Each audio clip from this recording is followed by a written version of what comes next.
దేవుని అభిషేకం మన సంతతి పైన నిలిచి ఉండాలి. 4వ మాట రాసుకోండి. దేవుని అభిషేకం ఎవరిపైన ఉండాలంట?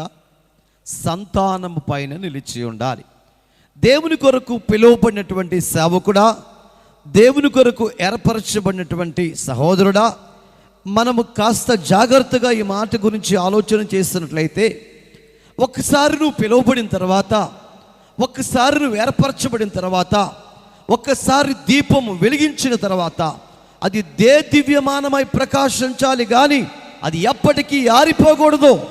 నీ సంతతిలో నుంచి అనేక మంది దైవ సేవకులు, అనేక మంది ప్రవక్తులు, అనేక మంది ప్రార్థన పరులను దేవుడు లేవనెత్తబోతున్నాడు. ఈ సేవ నీతో అంతరించిపోయేది కాదు. నువ్వు ప్రారంభించిన ఈ పరిచర్య, దేవుడు నీ ద్వారా ప్రారంభించిన ఈ పరిచర్య ఎప్పటికీ నీతో అంతరించిపోయేది కాదు అని మీకు జ్ఞాపకం చేస్తున్నారు.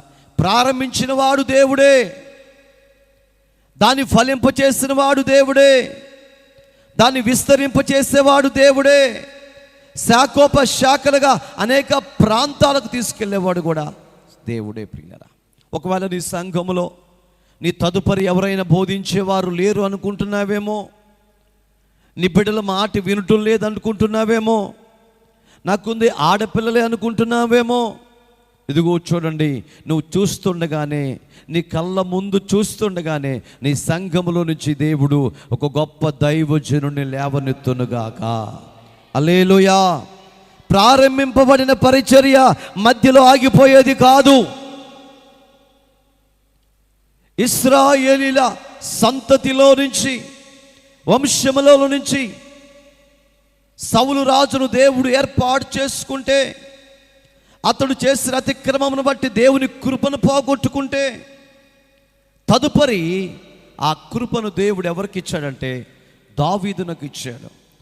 దావీదు చేతిలో నుంచి కృప జారిపోతుంటే దేవుడు ప్రవక్తను పంపినట్లుగా మనం చూస్తున్నాం. దేవునికి మహిమ కలుగును గాక. అంటే ఇప్పుడు మనకు అర్థమవుతుంది, దావీదు జారిపోవుట, దావీదు పాపములో పడిపోవటం, దావీదు దేవుని కృపను పోగొట్టుకోవటం దేవునికి ఇష్టం లేదు. దేవునికి ఇష్టం లేదు కాబట్టి ప్రవక్తను పంపించాడు, దావీదు సరి చేసుకున్నాడు. మరి సౌలు దగ్గర నుంచి ఎలా కృప పోయింది? మనం ఆలోచన చేస్తే, సౌలును విడిచిపెట్టడం కూడా దేవుని చిత్తము కాదండి. సౌలును హెచ్చరిక చేయటానికి ప్రవక్తను పంపాడు దేవుడు. దేవునికి మహిమ కలుగును గాక. ప్రవక్త వచ్చి అంటున్నాడు, సౌలా, నీ గోత్రము చాలా చిన్నది, అల్పమైన గోత్రం, అలాంటి నిన్ను నా దేవుడు ప్రేమించి ఇశ్రాయేలులకు శిరస్సుగా వంచాడు అని ఎన్ని మాటలు చెప్పినా తన జీవితాన్ని మార్చుకోలేకపోయాడు. అందుకే కృప పోగొట్టుకున్నాడు. దావీదు తన బ్రతుకును మార్చుకున్నాడు. హిస్సోపుతో కడగమని ఏడ్చాడు.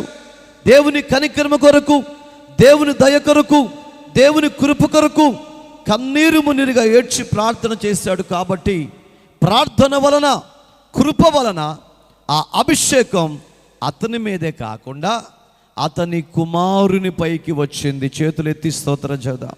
హల్లెలూయా. అంటే దేవుని అభిషేకం దావీదుతో అంతరించిపోలేదండి, దావీదు కుమారుడి మీదకి వచ్చింది. తర్వాత అంతటితో ఆగిపోయిందా?